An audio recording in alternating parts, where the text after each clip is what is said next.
बिस्मिल्लाहिर्रहमानिर्रहीम। अस्सलाम वालेकुम student, my name is Mohammad Shoaib. Student, आज के इस लेक्चर में हम डिस्कस करने जा रहे हैं class first year physics unit number 2 vectors and equilibrium का टॉपिक है टॉर्क और मोमेंट ऑफ फोर्स। स्टूडेंट, ये टॉपिक जो है आप लोगों ने 9th में भी पढ़ा है कि मोमेंट ऑफ फोर्स क्या होता है, या जिसको हम सिंपल अल्फाज में टॉर्क कहते हैं कि ये क्या होता है।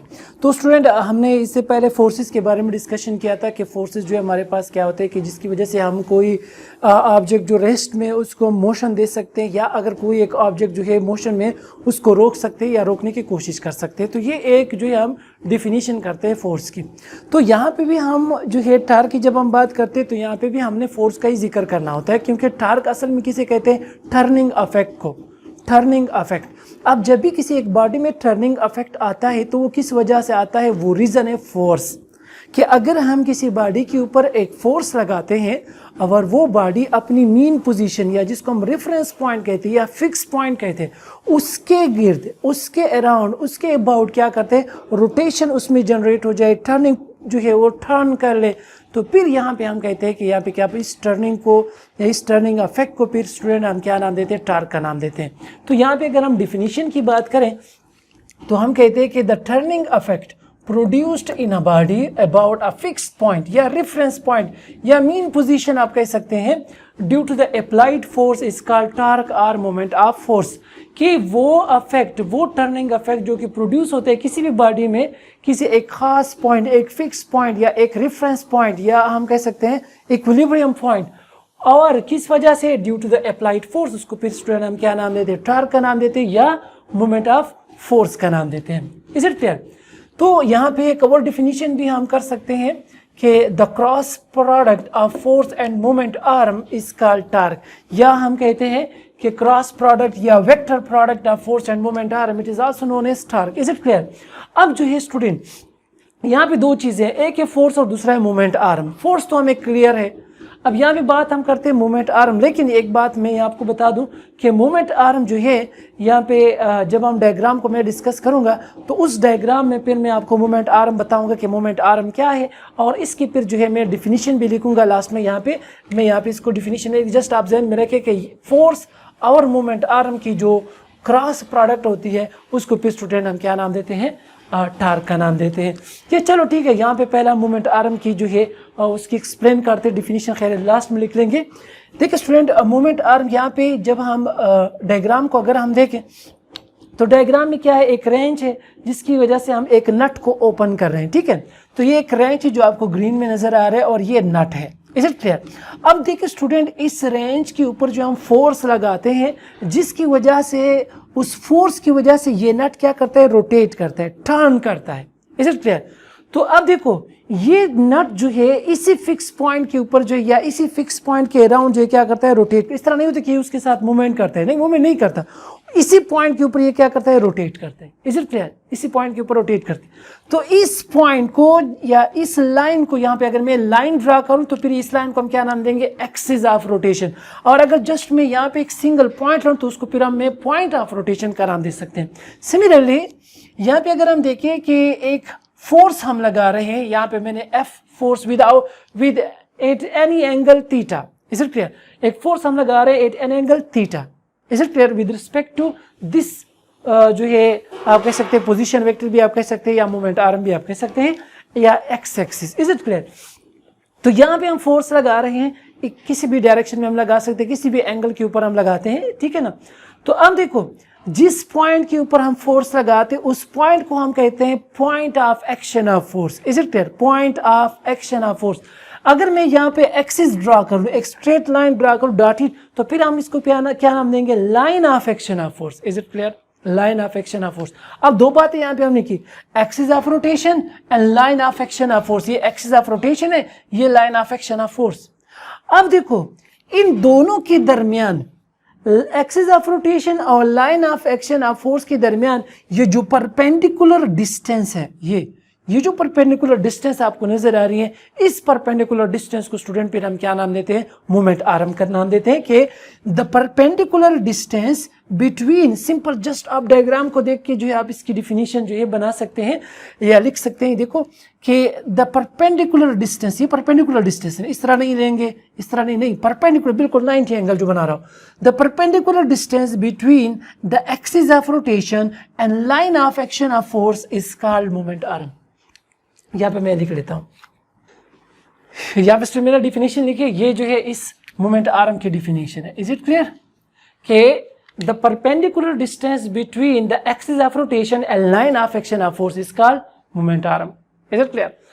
अब देखो यहाँ पे स्टूडेंट, मैथमेटिकली जो हम लिखते हैं, यहाँ पे एक हम फोर्स लगाते हैं at an angle theta with respect to X axis या with respect to this moment arm, ठीक है, या इसको हम पोजीशन वेक्टर आर कहते हैं, जो कि रोटेट करते मींस डायरेक्टेड करता है किस चीज को, एप्लीकेशन ऑफ पॉइंट फोर्स को। अब देखो यहाँ पे हम जो ये एक रेंज है उसके ऊपर हम यहाँ पे फोर्स लगाते हैं एट एंगल थीटा। अब हमने ये फाइंड आउट करना है स्टूडेंट कि इस फोर्स का कौन सा कंपोनेंट है जो क्या करता है, अफेक्टिव कंपोनेंट है, जो इस रोटेशन को जो है पॉसिबल करता है, जो इस टर्निंग इफेक्ट को प्रोड्यूस करता है। Is it clear? तो यहाँ पे देखो स्टूडेंट, यहाँ पे मैंने जो है एक फोर्स है जो कि आपको रेड में नजर आ रहा है, making an angle theta with this moment r. Is it clear? अब देखो यहाँ पे अगर मैं इस फोर्स को मींस रिजॉल्व कर देते हैं इसके कंपोनेंट्स में, तो ये क्या करेगा, ये इसका जो है एक्स कंपोनेंट होगा जिसको हम एफ एक्स से रिप्रेजेंट करते हैं, एफ कॉस ऑफ थीटा, और ये इसका वाई कंपोनेंट होगा एफ वाई, जिसको हम एफ साइन ऑफ थीटा का नाम देते हैं। Is it clear? ये एफ एक्स है तो ऊपर वाला पार्ट भी एफ एक्स होगा, अगर ये एफ वाई है तो ये वाला पार्ट भी क्या होगा, एफ वाई होगा। अब स्टूडेंट डायग्राम में हम देखते हैं, फॉर एग्जाम्पल ये जो रेंज है, ठीक है, अगर इस रेंज को मैं इस तरह खींचूं, फॉर एग्जांपल अगर इस रेंज को मैं इस तरह खींचूं तो क्या इसमें टर्निंग इफेक्ट प्रोड्यूस होगा? नो। अगर इस रेंज के ऊपर मैं इस तरह फोर्स लगाऊं तो क्या इसमें टर्निंग इफेक्ट प्रोड्यूस होगा? नो। Is it clear? अगर मैं इस तरह खींचता हूं फिर भी इसमें टर्निंग इफेक्ट प्रोड्यूस नहीं होगा, बिल्कुल अपनी पोजीशन पे रहेगा। या अगर मैं इस तरह जो है फोर्स लगाता हूं तब भी इसमें किसी किस्म की कोई टर्निंग इफेक्ट प्रोड्यूस नहीं होगी, बल्कि ये इस पोजीशन पे रहेगा। लेकिन अगर इस फोर्स को मैं ऊपर खींचता हूं, ठीक है ना, परपेंडिकुलर इस तरह मैं खींचूं, तो फिर क्या होगा, इसमें हमारे पास जो है क्या करेगा, इसमें रोटेशन प्रोड्यूस हो जाएगी। या अगर मैं नीचे की तरफ इसके ऊपर फोर्स लगाता हूं तो ये भी डाउनवर्ड जो है इसमें रोटेशन करेगा। तो मतलब क्या हुआ, अगर इस डायग्राम को हम देखें तो इस डायग्राम में इस फोर्स का कौन सा कंपोनेंट अफेक्टिव है, एक्स कंपोनेंट या वाई कंपोनेंट? तो आप डायरेक्ट कहेंगे वाई कंपोनेंट, बिकॉज ये वाई कंपोनेंट अगर हम देखें या तो अपवर्ड डायरेक्शन में या डाउनवर्ड डायरेक्शन में है, ठीक है ना। तो फिर क्या होगा, ये रेंज या तो ऊपर की तरफ रोटेट करता है, मींस इस तरह रोटेट करता है, या डाउनवर्ड रोटेट करता है, ना इस तरफ मूव करता है ना इस तरफ मूव करता है। तो अगर हम cos थीटा को देखें, सॉरी एफ एक्स को देखें, तो एफ एक्स की वजह से इस डायग्राम में या इस रेंज में किसी किस्म का कोई जो है टर्निंग इफेक्ट प्रोड्यूस नहीं होता, जबकि इस एफ वाई की वजह से, या जिसको हम एफ साइन थीटा कहते हैं, या y component of the force कहते हैं, या perpendicular component of the force कहते हैं, इसकी वजह से हमारे पास क्या होता है, जो है टर्निंग इफेक्ट प्रोड्यूस हो जाता है। तो हम कहते हैं यहाँ पे स्टूडेंट कि इस डायग्राम में जो फोर्स का अफेक्टिव कंपोनेंट है वो कौन सा है, वाई कंपोनेंट, बिकॉज इस वाई कंपोनेंट की वजह से हमारे पास क्या होता है, इस रेंज में जो है वो रोटेशन या जो है टर्निंग इफेक्ट प्रोड्यूस होता है। तो मतलब क्या हुआ कि इस ऑब्जेक्ट में या इस रेंज में जो टॉर्क प्रोड्यूस करने में फैक्टर जो है वो यहाँ पे मींस आप कह सकते हो कि अफेक्टेड है, जिसकी वजह से ये टर्निंग इफेक्ट प्रोड्यूस हो रहा है फोर्स का, वो कौन सा है, वाई कंपोनेंट है। Is it clear? तो यहाँ पे स्टूडेंट हम मैथमेटिकली जो है वो लिखना चाहते हैं, यहाँ पे हमने डिफिनीशन में भी लिखा कि the cross product of force and moment arm is called torque. तो यहाँ पे देखो टॉर्क को हम टाउ से रिप्रेजेंट करते हैं, ये टाउ से रिप्रेजेंट करते हैं, ठीक है ना, जो है के बराबर है एफ क्रॉस आर। एफ भी वेक्टर कंपोनेंट है, आर भी वेक्टर कंपोनेंट है, सॉरी वेक्टर क्वांटिटी है, और फोर्स भी वेक्टर क्वांटिटी है। तो जो है क्रॉस प्रोडक्ट आप जो है प्रीवियस लेक्चर दे सकते हो, जिसमें हमने vector product means cross product और स्केलर डॉट प्रोडक्ट के बारे में जो है वो डिटेल में डिस्कस किया है, वो वीडियो आप देख सकते हैं। तो ये हमारे पास एक क्रॉस प्रोडक्ट है या जो है वेक्टर प्रोडक्ट है, तो फिर हमारे पास क्या होता है, जब क्रॉस आ जाते हैं तो हमारे पास क्या होगा, F R sine theta. Is it clear? और ये जो m मैंने लिखा है, ये m क्या चीज शो कर रहा है, डायरेक्शन को, इस टॉर्क के डायरेक्शन को जो है ये m शो करेगा। Is it clear? सो हम लिखते हैं एफ और sine theta with n unit vector. Unit vector भी कह सकते हो क्योंकि n कैप है, और n कैप जो है जो कैप जब जिसके ऊपर आ जाते हैं तो वो यूनिट वेक्टर की जो है वो सिंबल रिप्रेजेंट करता है। और आपको पता है कि यूनिट वेक्टर को स्टूडेंट हम यूज करते हैं फॉर डायरेक्शन। तो यहाँ पे विद n यूनिट वेक्टर, ये हमारे पास हो गया let equation number 1। Is it clear? अब यहाँ पे देखो इसका नेचर हम डिस्कस करते हैं कि टॉर्क का नेचर क्या होगा। Torque is a vector quantity, ठीक है, इसका नेचर क्या है, वेक्टर क्वांटिटी है, और इसकी जो यूनिट है SI यूनिट, वो क्या student, newton metre. Is it clear? क्योंकि न्यूटन मीटर क्यों है, एक फोर्स है और एक मोमेंट आर्म है, तो फोर्स की जो है हमारे पास न्यूटन, मोमेंट आर्म डिस्टेंस है, तो डिस्टेंस की यूनिट स्टूडेंट क्या होती है, मीटर। तो इसलिए यहाँ पे हम क्या लिखते हैं, न्यूटन मीटर, NM जो है ये इसकी क्या है, SI यूनिट है। अच्छा स्टूडेंट, ये तो हमारे पास सिंपल जो है इसकी डिफिनीशन हो गई, ये इसका मैथमेटिकल फॉर्म हो गया, tau is equal to F cross r, F are sine of theta. अब देखिए स्टूडेंट, यहाँ पे दो डायग्राम हम और डिस्कस करते हैं। ये जो दो डायग्राम, ये फिगर 1 है, यहाँ पे हम फिगर 2 की बात करते हैं। अगर मैं फिगर 2 को देखूं तो जस्ट मैंने ये वाला पोर्शन उठाया, ये पोर्शन उठाया, यहाँ पे मैंने लिखा, ठीक है ना, ये वाला पोर्शन, ये फोर्स देखो, ये फोर्स है एन एंगल थीटा, और ये आर है हमारे पास, और ये इसका y component F sine theta.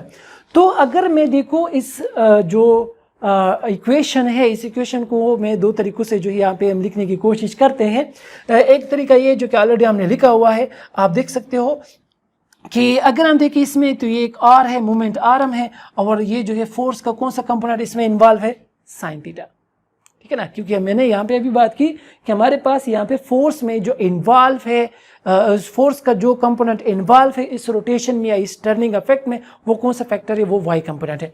तो यहाँ पे देखो हमारे पास जो है इस डायग्राम के मुताबिक, यहाँ पे अगर हम डायग्राम देखें तो यहाँ पे हम क्या लिख सकते हैं, देखो टाउ इज इक्वल टू, इसी डायग्राम को इक्वेशन नंबर 1 को means using figure number 2a we can write equation number 1 as, इस इक्वेशन नंबर 1 को हम इस तरह लिख सकते हैं कि टाउ इज इक्वल टू, ये मैं इस तरह लिख सकता हूँ ना कि F sine of theta multiplied by R, F sine of theta multiplied, कोई इफेक्ट जो है उसमें किसी किस्म का कोई इफेक्ट नहीं होना चाहिए, क्योंकि अगर आप लिखते हैं कि 3 मल्टीप्लाइड बाई 2 मल्टीप्लाइड बाई 4 फिर भी वही रिजल्ट आएगा, या 4 मल्टीप्लाइड बाई 3 मल्टीप्लाइड बाई 2 करते फिर भी वही रिजल्ट आएगा। लेकिन जस्ट ये इसका मैग्नीट्यूड की बात मैं कर रहा हूँ, ठीक है, डायरेक्शन की बात मैं नहीं कर रहा। तो यहाँ पे देखो F sine of theta multiplied by R. अब देखो ये जो एफ साइन ऑफ थीटा है, ये आप देखिए, ये एफ साइन ऑफ थीटा क्या है, perpendicular component of the force, perpendicular component of the force. तो ये इसी को मैं इस तरह भी लिख सकता हूँ कि टाउ इज इक्वल टू, क्योंकि जब साइन थीटा दरमियान में आ जाता है तो वो क्रॉस प्रोडक्ट को रिप्रेजेंट करता है, एफ क्रॉस आर, ये इक्वेशन नंबर 2 जो कि ऑलरेडी मैंने यहाँ पे भी लिखा हुआ है। तो ये प्रोडक्ट क्या शो करे कि the product of moment arm and perpendicular component of force, perpendicular component of force. Similarly student, अगर मैं इस डायग्राम नंबर बी पे आ जाऊं, क्योंकि इस इक्वेशन को एक और तरीके से भी हम लिख सकते हैं, वो तरीका क्या है, देखो स्टूडेंट, यहाँ पे अगर मैं देखूं कि यूजिंग फिगर नंबर 2, ये फिगर नंबर 2 है, इसमें फिर हम क्या करते हैं, इस आर को जो इसके कंपोनेंट्स में डिवाइड कर लेते हैं कि आर का हमारे पास जो कंपोनेंट्स आएगा तो फिर वो कौन सा कंपोनेंट्स में इंक्लूड होगा, देखो वो भी हमारे पास इसका क्या लेते हैं, परपेंडिकुलर डिस्टेंस लेते हैं, परपेंडिकुलर। क्योंकि अगर मैं इसका जो है हॉरिजॉन्टल लेता हूं तो हॉरिजॉन्टल तो बिल्कुल ये line of action of force जो है वो बिल्कुल एक सेम डायरेक्शन में आ जाते हैं, तो इसलिए फिर हम उसको नहीं ले सकते, क्योंकि फोर्स और ये जो आर है ये दोनों एक दूसरे के क्या होंगे, परपेंडिकुलर होंगे हमेशा के लिए, ताकि हमारे पास मैक्सिमम टॉर्क प्रोड्यूस हो जाए। तो यहाँ पे हमारे जो है फोर्स ये मैंने लिया है, तो फिर जो है इसका जो वाई कंपोनेंट है वो हम लेंगे, क्योंकि वाई कंपोनेंट जो है ये इसका क्या है, हमारे पास क्या आता है, परपेंडिकुलर। अगर ये इसी आर का में जो ये वाला फोर्स, ये वाला डायरेक्शन है, फॉर एग्जांपल ये हमारे पास ये आर का क्या होगा, आर काज ऑफ थीटा आएगा ना, ये आर काज ऑफ थीटा आता है। लेकिन यहाँ पे अगर फार्मूला में देखें तो उसमें साइन थीटा है, तो इसमें इसको यूज नहीं कर सकता। एक दूसरा यहाँ पे फिर एफ और आर दोनों क्या हो जाएंगे, पैरेलल हो जाएंगे, और एफ और आर अगर दोनों पैरेलल हैं तो फिर हमारे पास जो है किसी किस्म का कोई टर्निंग इफेक्ट प्रोड्यूस नहीं हो सकता। बिकॉज यहाँ पे अगर हम देखें, यहाँ पे फॉर एग्जांपल ये आर की डायरेक्शन में ये लेता हूँ कि इस साइड पे डायरेक्शन है, और फोर्स पे मैं इसी डायरेक्शन में लगा रहा हूँ, और आर भी इसी डायरेक्शन में है, तो फिर क्या होगा, क्या इसमें टर्निंग इफेक्ट प्रोड्यूस होगी, नहीं। सिमिलरली अगर जो है फोर्स ये डायरेक्शन है लेकिन आर जो है मैं एंटी पैरेलल में ले लूँ, तब भी हमारे पास जो है इस दोनों में किसी किस्म की जो है वो टार्क प्रोड्यूस नहीं होती, क्योंकि वो हॉरिजॉन्टल कंपोनेंट अगर हम आर का लेते हैं। लेकिन अगर यहाँ पे इस डायग्राम में देखें, हम जो है vertical component of the R ले रहे हैं, बिकॉज इसमें दोनों हमारे पास क्या है, perpendicular to each other 90 degree बनाते हैं। तो जब 90 डिग्री बनाएगी तो फिर उस केस में हमारे पास क्या होगा, टार्क प्रोड्यूस होगा, टर्निंग इफेक्ट प्रोड्यूस होता है। तो यहाँ पे इस डायग्राम में हमारे पास जो है इस आर का वेक्टर कंपोनेंट क्या है, आर साइन ऑफ थीटा। तो ये इक्वेशन नंबर 1 है। इसको हम इस तरह भी लिख सकते हैं ना कि using figure number 2b equation number 1 can also be written as, देखो टाउ इज इक्वल टू, ये हमारे पास क्या आ जाएगा, आर साइन ऑफ थीटा। मैं आर के साथ जो है वो साइन ऑफ थीटा लिख रहा हूँ, आर के साथ और साइन ऑफ थीटा और मल्टीप्लाइड बाई एफ। तो अगर हम देखें विद एन यूनिट वेक्टर, अब आर साइन ऑफ थीटा क्या है, perpendicular component of displacement R, and F क्या है हमारे पास, फोर्स। तो मैं इसको एक तरह भी लिख सकता हूं कि magnitude of rectangular component of moment arm and force. ठीक है, तो इसकी वजह से हमारे पास क्या प्रोड्यूस हो सकता है, वो डिस्प्ले जो है वो टार्क प्रोड्यूस हो सकता है। तो फोर्स का भी हमारे पास वाई कंपोनेंट आएगा, और अगर हम विद रिस्पेक्ट टू आर लेते हैं तो आर का भी फिर क्या होगा, हमारे पास वाई कंपोनेंट ही आएगा। तो इससे हमारे पास क्या होगा, tau is equal to R cross F. यहाँ पे हमारे पास एफ क्रॉस आर, और यहाँ पे हमारे पास क्या जाता है, आर क्रॉस एफ। डिपेंड करता है कि आप फोर्स के मुताबिक ले रहे हैं या आप डिस्प्लेसमेंट के मुताबिक ले रहे हैं, एज यू विश। लेकिन मैं आपको यहाँ पे स्टूडेंट एक बात जरूर बताना चाहता हूँ, ये पॉइंट आपने ध्यान में रखना होगा कि this equation number 2 is not equal to equation number 3। ठीक है ना, F cross R is not equal to R cross F. अब आप कहेंगे कि how, why?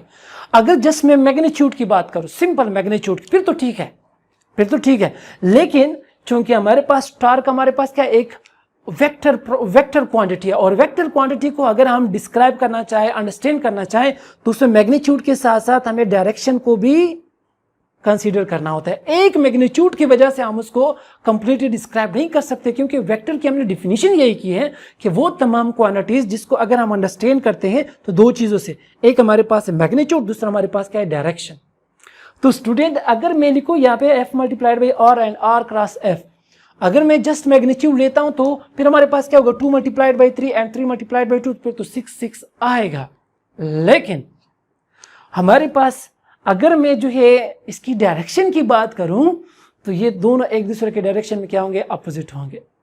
Is it clear? क्योंकि हमने वेक्टर प्रोडक्ट, आप वहां पे प्रीवियस लेक्चर्स में आप देख सकते हैं जहां पे हमने क्रॉस प्रोडक्ट की बात की, उसमें हमने टर्म यूज किया एंटी कम्यूटेटिव। मींस कि अगर मैं लेता हूं कि ए क्रॉस बी, वेक्टर्स दोनों में ले रहा हूं, सो ये फिर बराबर होगा माइनस बी क्रॉस ए के। इसके साथ हम फिर माइनस साइन लगाएंगे, बिकॉज ये माइनस क्या शो कर रहा है, इसका डायरेक्शन क्या है, अपोजिट है। क्योंकि अगर आप देखें, एक हमारे पास जो है एक डायरेक्शन एंटी क्लॉकवाइज, एक हमारे पास क्या है, क्लॉकवाइज।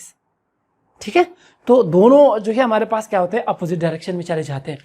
तो इस की डायरेक्शन की वजह से फिर हम ये कह सकते हैं कि equation number 2 is not equal to equation number 3। अगर आपने लिखना है इक्वल तो फिर उसके साथ आपने नेगेटिव साइन मस्ट यूज करना होगा। स्टूडेंट ये बात आपने जहन में रखना होगा।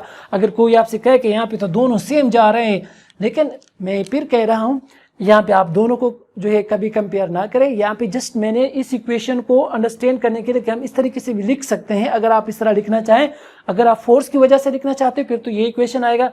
अगर आप जो है डिस्प्लेसमेंट उसको रिजॉल्व करना चाहते हैं, उसको कंपोनेंट्स, क्योंकि ये भी वेक्टर है, अगर आप उसको कंपोनेंट्स में डिवाइड करना चाहते हो तो फिर हम इस तरह भी लिख सकते हैं। लेकिन मैं फिर आपको कह रहा हूँ ये दोनों इक्वेशन सेम नहीं है, बिकॉज हमारे पास ये क्रॉस प्रोडक्ट है और क्रॉस प्रोडक्ट में कम्यूटेटिव लॉ ओबे नहीं होती, एंटी कम्यूटेटिव है। Is it clear? अगर आपने लिखना है तब आपने माइनस साइन मस्ट यूज करना होगा, वो ऑलरेडी मैं डिस्कस कर चुका हूँ क्रॉस प्रोडक्ट के वीडियोस में। सो स्टूडेंट ये हमारे पास जो इसकी जस्ट इक्वेशन आ गई, मैथमेटिकल इक्वेशन। अब स्टूडेंट यहाँ पे अगर हम देखें, इस आर साइन थीटा को मैंने डी का टर्म नाम दिया हुआ है, तो यहाँ पे आर साइन थीटा है, तो आर साइन की थीटा की जगह जस्ट मैं डी लिख रहा हूँ, तो हमारे पास टाउ आ जाएगा। अगर मैं जस्ट मैग्नीट्यूड लेना चाहता हूँ तो फिर ये हमारे पास बराबर होगा डी मल्टीप्लाइड बाई एफ, जो कि इक्वेशन नंबर 4। तो ये जस्ट इसका मैथमेटिकल फॉर्म आ गया। अब स्टूडेंट हम देखते हैं कि वो कौन से फैक्टर है जो कि टार्क को या मोमेंट ऑफ फोर्स को जो है, जिसके ऊपर मोमेंट ऑफ फोर्स डिपेंड करता है। दूसरा हम ये देखना चाहते हैं कि हमारे पास जो है टार्क की जो साइन कन्वेंशंस है वो किस तरह होंगे, जो क्योंकि हमारे पास दो किस्म के टार्क्स होते हैं, एक होता है एंटी क्लॉकवाइज, दूसरा होता है हमारे पास क्लॉकवाइज। और थर्ड पॉइंट हम ये डिस्कस करने जा रहे हैं कि टार्क हमारे पास कब मैक्सिमम होता है और कब मिनिमम। अच्छा स्टूडेंट, एक पॉइंट मैं यहाँ पे बताना भूल गया हूँ, आप हमेशा याद रखें कि टार्क को हम तभी डिटरमिन कर सकते हैं, तभी हम पॉइंट आउट कर सकते हैं, तभी हम मेजर कर सकते हैं अगर हमारे पास फिक्स पॉइंट अवेलेबल हो, रेफरेंस पॉइंट अवेलेबल। अगर रेफरेंस पॉइंट नहीं है तो हम टार्क को कभी भी फाइंड आउट नहीं कर सकते, क्योंकि टार्क के लिए फिक्स पॉइंट का होना जरूरी है। क्यों जरूरी है? क्योंकि टर्निंग इफेक्ट तो उसी के ऊपर जो है प्रोड्यूस होगा ना। अगर टर्निंग, क्योंकि जैसे कि हम डोर की बात करते हैं, डोर को अगर हम ओपन करते हैं तो वहां पे कब्जे जो लगे हुए होते हैं लास्ट एंड में, ठीक है ना, तो ये उसके अराउंड क्या करता है, इस तरह रोटेट करता है ना, टर्न करता है ना। अगर वो ना होते तो ये तो आपके साथ ही डायरेक्ट जो है मूवमेंट कर लेता, लीनियर मोशन फिर आ जाती। अब जो स्टूडेंट हम डिस्कस करते हैं टार्क कब मैक्सिमम और मिनिमम होगा, ये डिस्कस करते हैं हमारे पास के इनकी साइन कन्वेंशंस क्या है, और तीसरा हम ये डिस्कस करते हैं कि कौन से फैक्टर है जिसके ऊपर टार्क डिपेंड करता है। नाउ स्टूडेंट, अब हम बात करते हैं factors on which torque depends या अपॉन विच टार्क डिपेंड्स। तो स्टूडेंट, अगर आपको पता है फार्मूले में हमारे पास क्या है कि अगर मैं टार्क का फार्मूला लिखूं तो हमारे पास आता है एफ आर साइन थीटा, ठीक है ना। अब इसमें तीन चीजें हैं, एक है फोर्स, एक है मोमेंट आर्म और दूसरा है हमारे पास एंगल बिटवीन दीज टू। तो अब देखो यहाँ पे हम क्या लिखते हैं, magnitude of force, first one magnitude of force, force F यहाँ पे। अगर जो है जितना ज्यादा हम फोर्स लगाएंगे उतना हमारे पास टार्क ज्यादा प्रोड्यूस होगा। मतलब क्या हुआ कि अगर मैं किसी दरवाजे को जोर से खींचता हूँ तो वो जल्दी जो है इसमें टर्निंग इफेक्ट ज्यादा जल्दी से प्रोड्यूस हो जाएगा या ज्यादा प्रोड्यूस होगा किसी चीज के ऊपर मैं ज्यादा फोर्स लगाता हूँ। अगर मैं कम फोर्स लगाऊंगा उसी दरवाजे के ऊपर मैं थोड़ा सा फोर्स लगाऊंगा तो उसमें जो टर्निंग इफेक्ट होगा वो कम ही प्रोड्यूस होगा। तो मतलब क्या हुआ कि टार्क और force is directly proportional to each other. मतलब जितना ज्यादा फोर्स होगा उतना ज्यादा टार्क होगा, जितना कम फोर्स होगा उतना कम टार्क होगा। सेकेंड हमारे पास क्या है, मूवमेंट आर्म और या point of application of force relative to the origin. ये ऑरिजिन हमारे पास ओ या एक्स, जो हमारे पास क्या है एक्सिस ऑफ रोटेशन या पॉइंट ऑफ रोटेशन जो है उसको हम ऑरिजिन का नाम यहाँ पे देते हैं। तो हमारे पास क्या है, मोमेंट आर्म या point of application of force relative to the origin. ये जो हमारे पास ऑरिजिन से रिलेटिव जो point of application of force है, जहाँ पे हम फोर्स लगाते हैं, जहाँ पे फोर्स कॉन्टेक्ट में आता है, तो उस पॉइंट को पेरा हम क्या कहते हैं, point of application of force, ठीक है। रिलेटिव टू द ऑरिजिन कि ये हमारे पास पॉइंट ऑफ एप्लीकेशन या पॉइंट ऑफ जो है एप्लीकेशन ऑफ फोर्स जो है वो कहाँ पे, ये देखो हमारे पास यहाँ पे हमारे पास इस केस में point of application of force है। तो इसका जो है इस ऑरिजिन से कितना दूरी है, इससे कितना दूर है, कितना डिस्टेंस है, या दूसरे अल्फाज में ये मोमेंट आर्म कितना है। Is it clear?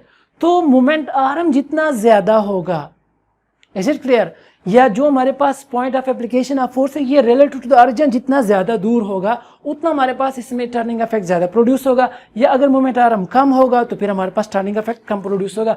अब अगर हम देखें डोर का एक सिंपल एग्जांपल डोर है, उसका अगर हम हैंडल देखें तो हैंडल बिल्कुल लास्ट एंड में होता है। हम हैंडल क्यों एंड में लगाते, बिल्कुल ऑरिजिन के साथ क्यों नहीं लगाते? क्योंकि अगर आप ऑरिजिन के साथ लगाएंगे तो ये जो है क्या होगा, यहाँ पे डिस्टेंस या मोमेंट आर्म कम होगा, तो उसी डोर को ओपन करना या क्लोज करना जो है वो बहुत ज़्यादा मुश्किल हो गया। आपने बहुत ज़्यादा फोर्स के साथ जो है उसको ओपन करना होगा। लेकिन अगर इसी मोमेंट आर्म को हम बढ़ाते हैं, जो हैंडल है उसको हम बिल्कुल एंड के ऊपर लगाते हैं, तो यहाँ पे मोमेंट आर्म क्या हो जाएगा, ज़्यादा हो जाएगा। तो उसी डोर को हम इजीली क्या कर सकते हैं, ओपन और क्लोज कर सकते हैं। तो इसलिए मोमेंट आर्म के बढ़ जाने से हमारे पास टार्क ज़्यादा प्रोड्यूस होगा और मोमेंट आर्म के कम होने की वजह से हमारे पास टार्क जो है वो कम प्रोड्यूस होगा। अच्छा, थर्ड वन हमारे पास क्या है, angle between R and F. ये जो हमारे पास आर और एफ के दरमियान एंगल जो है इसके ऊपर भी डिपेंड करता है। अगर एंगल हमारे पास जो है 90 डिग्री है मैक्सिमम होगा। अगर जो है इस एंगल को हम कम करते जाते हैं, बिटवीन 90 एंड 0 करते हैं, तो अगर हम 90 की तरफ जाते हैं तो टार्क ज़्यादा होता जाएगा, और अगर हम 0 की तरफ जाएंगे तो टार्क जो है वो क्या होगा, कम होता जाएगा। तो ये तीन फैक्टर्स हैं जिसकी वजह से हमारे पास क्या होता है, ये टार्क वो वेरिएशन आती है, उसमें चेंजेस जाती है जिसके ऊपर टार्क डिपेंड करता है। अब यहाँ पे एक MCQs मैं आपको बता देता हूँ, कभी कभी जो अक्सर पूछा जाता है, 9th क्लास में भी अक्सर पूछते थे स्टूडेंट्स। यहाँ पे मैं आपको बताना चाहता हूँ कि अगर हम इस फोर्स को जो है लगाते हैं एक्सिस ऑफ रोटेशन के ऊपर, तो क्या टार्क प्रोड्यूस होगा? When we apply force on the origin या on the axis of rotation, then how much torque will produce? 0। ठीक है स्टूडेंट, अगर हम जो है फोर्स इस एक्सिस ऑफ रोटेशन के ऊपर लगाते हैं तो क्या टार्क प्रोड्यूस होगा? नहीं। क्यों प्रोड्यूस नहीं होगा? बिकॉज हमारे पास आर की वैल्यू क्या होगी, 0। अगर इस फार्मूले में आप आर की वैल्यू को, अगर एफ जो है आप कितना भी बड़ा लिख लें, लेकिन अगर हम आर की वैल्यू को क्या कर दें, 0 कर दें, तो क्या हमारे पास ये इक्वेशन का रिजल्ट क्या होगा, 0 ही आएगा ना। फॉर एग्जांपल अगर मैं यहाँ पे लिख लूँ कि tau is equal to F multiplied by 0 into sine theta, तो रिजल्ट क्या आएगा, 0 ही आएगा ना। तो मतलब क्या हुआ कि अगर हम जो है, ये एक MCQs है, अक्सर पेपर में आता है कि इफ़ या व्हेन वी अप्लाई फोर्स या if we apply force on the axis of rotation then how much torque will produce, 0, कोई टार्क प्रोड्यूस नहीं होगा। ये अपने ध्यान में, क्योंकि आर हमारे पास 0 हो जाता है।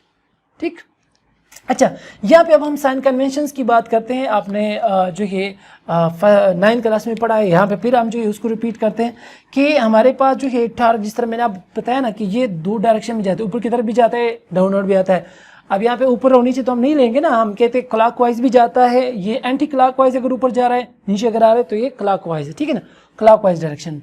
तो अगर इसको हम क्लॉकवाइज डायरेक्शन में ले जाएंगे तो उसको हम क्या लाएंगे, नेगेटिव लेंगे, और अगर हम एंटी क्लॉकवाइज डायरेक्शन में जाएंगे तो उसको हमने पॉजिटिव लेना होगा। ये साइन कन्वेंशन आपने ध्यान में रखना होंगे कि positive for anti clockwise rotation, ठीक है, torque will be positive for anti clockwise and negative for clockwise rotation, ये आपने ध्यान में रखना होगा।